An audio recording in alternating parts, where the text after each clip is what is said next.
हमारे व्यस्त जीवन में ईश्वर की आवाज। एक व्यक्ति ने ईश्वर का राज्य लूट लिया। उसे भाला डाकू कहा जाता है।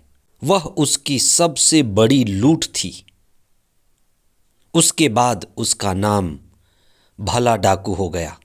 अंतिम सांस लेने से पहले 11वें घंटे जो ईश्वर के राज्य में प्रवेश कर लिया, ईसा की संगति में हो लिया, ईसा के साथ हो लिया, उसका सत्संग कर लिया, उस डाकू का ईसा से मिलन हुआ।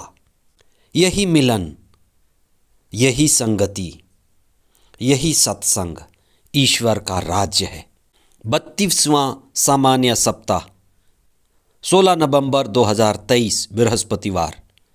पहला पाठ प्रज्ञा ग्रंथ अध्याय 7 पद संख्याएं 22 और उसके आगे अध्याय 8 पद संख्या 1। संत लूकस का सुसमाचार अध्याय 17 पद संख्याएं 20 से 25 तक। जीवन आकर्षक और रोचक है क्योंकि यह रहस्यात्मक है। कोई भी चीज़ हमारे लिए तब तक आकर्षक और रोचक होता है जब तक हम उसको पूरा पूरा समझ नहीं पाते। जैसे एक मोबाइल है, वो हमारे लिए एक हद तक रहस्यात्मक बना है। लैपटॉप है, कार है, हवाई जहाज़ है, और जो भी आविष्कृत चीज़ें हैं जिनको हम पूरी तरह से समझ नहीं पाते, इसलिए वे बड़े रोचक हैं और रहस्यात्मक मालूम पड़ते हैं। पहले पहल जब किसी व्यक्ति ने साइकिल चलाई होगी, वो भी बड़ा रोचक रहा होगा। सबसे पहले बैलगाड़ी की खोज की, बैलगाड़ी से चलना शुरू किया, वो भी बड़ा रहस्यात्मक रहा होगा। पर आज नहीं है। व्यक्ति के साथ, धर्म के साथ और धार्मिक बातों के साथ भी यही बात है। धर्म में बड़े रहस्यात्मक चीज़ें हैं जो हमें रोमांचित करती हैं। उन्हीं में एक विषय है ईश्वर का राज्य। यह भी एक बड़ा रहस्यात्मक विषय है। हर नबी ने ईश्वर के राज्य के विषय में बातें कही है। ईसा को स्वयं इसका जवाब देना पड़ा। आज आप इस विषय पर चिंतन करें कि वास्तव में ईश्वर का राज्य क्या है। आज के सुसमाचार में फरीसी इस सवाल के साथ ईसा के पास आते हैं कि ईश्वर का राज्य कब आएगा। फरीसियों का सवाल केवल उनका सवाल नहीं है, यह सवाल हर दुखी व्यक्ति का है।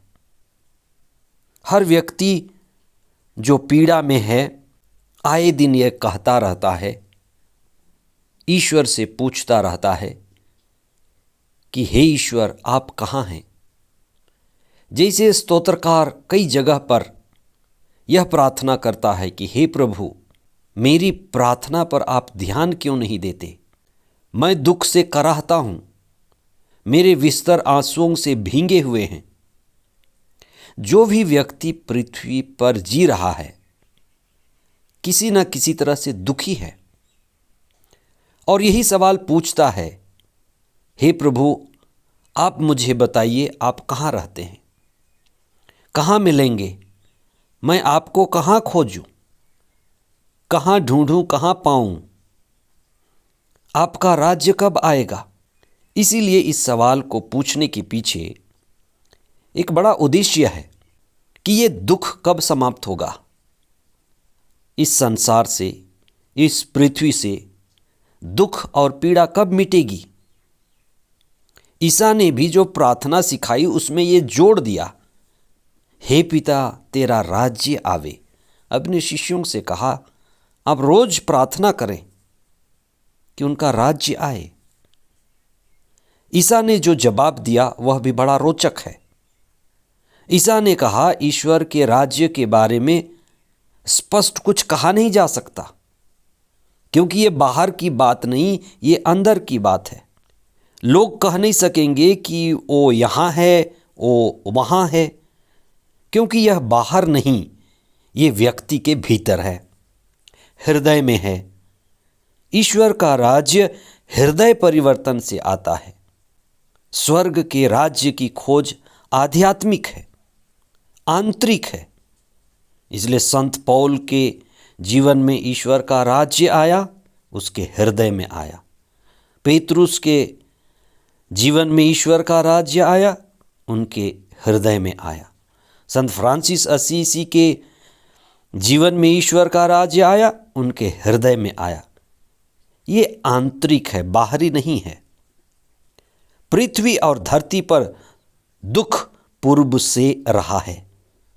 दुख का अंत व्यक्ति के हृदय परिवर्तन और ईश्वर से संयुक्त होने से जुड़ा हुआ है।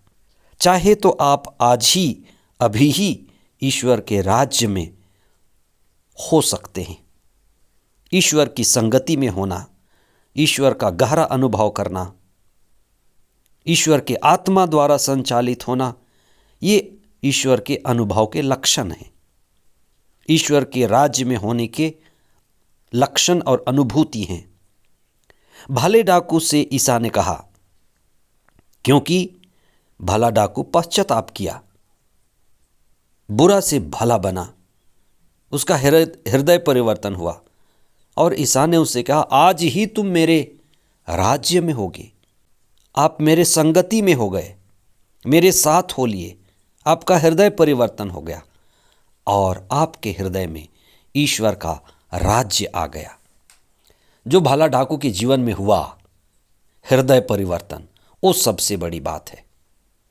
हमारे जीवन में भी हृदय परिवर्तन हो और हम ईश्वर के राज्य का अनुभव करें। इसलिए पवित्र आत्मा हमें इसी के लिए प्रेरित करता है कि हम अपने हृदय में, अपने जीवन में परिवर्तन लाएं, दिव्यता का, ईश्वरीय चेतना का, आत्मा का, परम आनंद का। आमीन।